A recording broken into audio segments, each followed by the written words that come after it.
Hey friends, in this video I'm going to be sharing some tips to help those of you who have been wanting to get into the habit of healthy eating but find it challenging or difficult to start. A lot of people will say that they're just too busy or that it takes too much effort, but in this video I want to show you that starting a healthy eating habit is a lot easier than you think, and I've prepared 8 very easy hacks that you can start implementing today to become the healthiest version of yourself. And as always, timestamps below if you want to skip ahead, and if you find the tips in this video helpful, then I would really appreciate it if you could subscribe and smash that like button. But before we get into the 8 tips, I wanted to share a bit more about my own personal healthy eating journey. So in January of this year, I decided that I wanted to take this whole healthy eating thing seriously. And one of my primary motivations was because of my skin. So when I came back to Malaysia from the UK after I graduated from university, it was around 2020 and my skin had just completely broken out. And I'll share a picture of what I used to look like on the screen here. For years, I had been trying so many things to help fix my skin, and I was trying out all the different skincare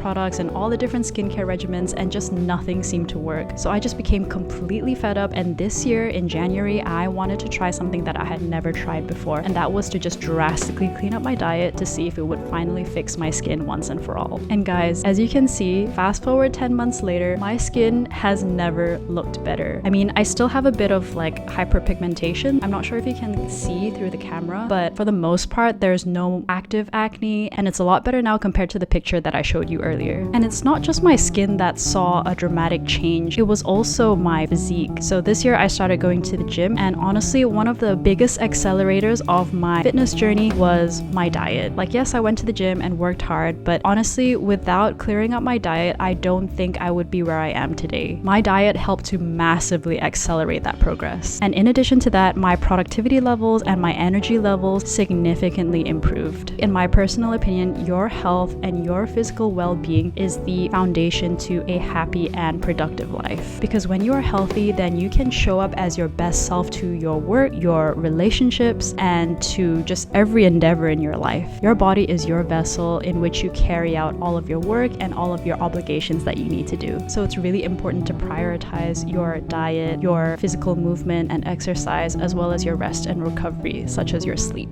Okay, so now let's get into those 8 tips. So the first tip is to do a food substitution, and in my opinion this is the easiest tip to implement. The idea is to buy whatever it is that you normally buy during your weekly grocery shop, but then substituting that with a healthier alternative. So if you normally buy sunflower, canola, or veggie oil, then try to swap that with something like extra virgin olive oil. If you normally have peanut butter in the house, then try to avoid really cheap brands like Skippy's, which contains a lot of like sugars and preservatives, and instead buy some organic peanut butter. If you normally buy white rice as your staple carb, then try to swap that out with something with a bit more nutritional value, such as quinoa. And quinoa is great because it is packed with protein and fiber, minerals, and vitamins. Or if you're adamant about sticking to rice, then you can swap it out with something like brown rice or red rice. If you normally buy cereal for breakfast, then try to find something with less sugar in it and with less preservatives and artificial ingredients. You could try something like granola, but again, make sure it doesn't have all that nasty stuff in it. My rule of thumb when looking at supermarket labels is just to make sure that I can identify all the ingredients on the packaging. So if there's something that I can't pronounce and let alone identify, then it's safe to assume that it's probably not good for you. I love the idea of these food swaps because it won't feel like a drastic change to your diet at all, and it'll feel effortless to do. It won't feel like a massive change on a day-to-day, but then the impact on your health in the long term will be significant. Yes, a lot of you will complain that it's probably going to be more expensive to opt for the healthier option, but then again, your health is your wealth. Think of it as an investment in yourself, because in my opinion, it makes more sense to pay more for healthier groceries now versus higher medical bills in the future when you develop all these chronic illnesses and diseases because you refuse to take care of your health and neglected your diet for years. Tip number 2 is to learn 5 really easy go-to meal prep recipes that you can prepare in under an hour. And these 5 recipes need to be delicious so that you'll want to keep on making it and keep on eating it. You can have these 5 recipes on rotation so that you can remove the decision fatigue that comes with deciding what to cook or eat every single time. What I'll do is research recipes online for high protein meal prep ideas, and I will make sure that it has a balance of carbs and healthy fats as well as veggies. I'll also shortlist the recipes based off of how much effort I think it would take to make them. Nowadays, you can even go on ChatGPT and ask for very specific things like, give me 5 high protein vegan recipes that I can meal prep in under an hour. So there's really no excuse anymore. So what I normally do is meal prep 3 times a week, and this will give me the next 4 to 5 meals. But for some people, they might want to cook less during the week, so they'll just bulk cook once on like a Sunday and then have their food prepared for the next 5 days. See what works best for you depending on what's most convenient and what works with your schedule. Tip number 3 is to be mindful of the way that you cook things. So even if you are buying all these fresh veggies and all these healthy foods and whole grains, it doesn't really matter if the way you're preparing the food is really unhealthy, especially if you're adding extra condiments with a lot of preservatives and extra nasty things in them, or if you're frying things all the time and cooking them in really bad quality oil, then it'll completely kill off all the nutrients and goodness in those ingredients. The healthiest way to prepare food is either to steam it, to grill it, or to air fry it. My air fryer at home is the best investment I have ever made, and it's my favorite kitchen appliance. It's so convenient to use and uses minimal oil. If you're going to saute or pan fry your food, then another good tip to be mindful of is how much oil you're using. So what you could do is use the oil spray instead, because oils are really calorie dense, so you want to be mindful of how much you're using per meal. And like I mentioned earlier, you want to be mindful of using healthier oils such as extra virgin olive oil versus things like sunflower oil or vegetable oil. Tip number 4 is you want to make it fun, and when you make it fun, it's going to feel effortless, and then that is going to translate to consistency. So I drink lemon water every single morning now, and I didn't used to be like this. For years, I had tried and could just never stick to the habit, until one day I decided to buy this really aesthetic looking glass that fitness influencers always use on Instagram, and no joke, every single day without fail, I will drink my lemon water. Somehow that just did the trick for me, and honestly, I know it sounds super silly,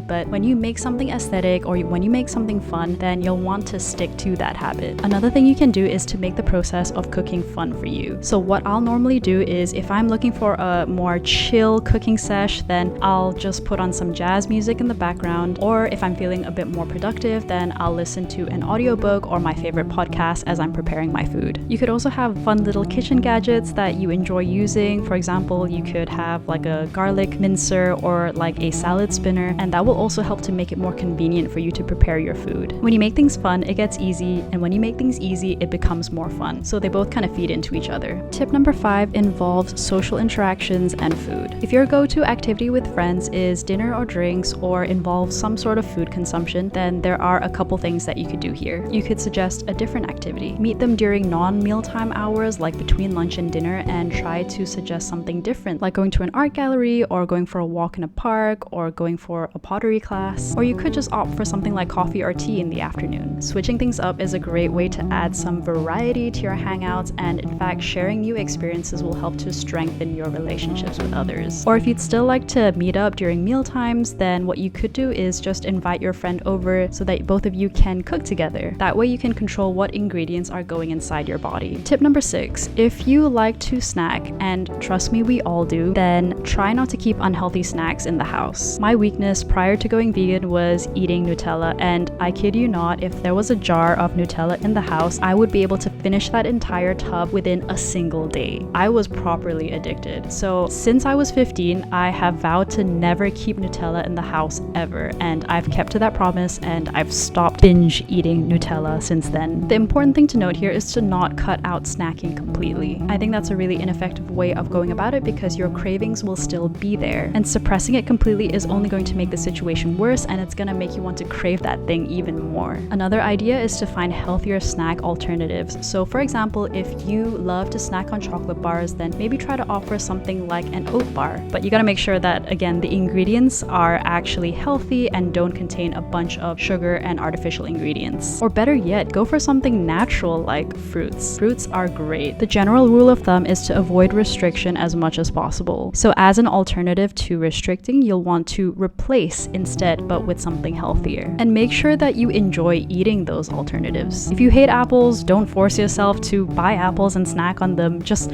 go find a fruit that you do like, or find an oat bar that you like, or a healthier snack that you do enjoy. Okay, so tip number 7 is somewhat related to tip number 6, and that is to not cut out bad foods completely, especially foods that you really love and really do enjoy. You just need to learn how to have it in moderation. Ultimately, the best diet or the best fitness regimen or the best routine is the regimen, diet, and routine that you can actually stick to long term. This is where you're gonna get the best and most sustainable results. If your goal is to lose weight and to keep it off, then you'll want to do this over the long term. You gotta do it slowly. Going to extreme measures in the short term by doing intensive cardio 7 days a week will work in the short term, yes, but how long do you think you're gonna be able to keep that up for? Chances are not very long. And the most detrimental part of this is that you're going to to start hating exercise, and then you're going to associate exercise with negative feelings, and it'll make you want to stop exercising completely after a certain point. So bottom line is just make sure that you don't cut out bad foods completely, especially if you enjoy them, and to just have them in moderation. Number 8 is hydration, and water is a natural appetite suppressant. So when you drink water before a meal and after a meal as well, then it'll help to keep you feeling satiated so that you would reduce this tendency to snack. When you're dehydrated, that's when you're going to crave things that are sugary and a bit unhealthier for you. Sometimes you gotta realize you're not actually hungry, you're just thirsty and dehydrated. So learn to know the difference. So that's all the tips that I have for you today. Let me know in the comments if you find them helpful and if you have any tips of your own that you would like to share as well. And if you're new here, my name is Tika and I post videos on self-improvement, productivity, health, and overall well-being. So if that sounds like something that you're interested in, then do subscribe and do check out the other videos on my channel. Okay guys, take care and see you in the next video.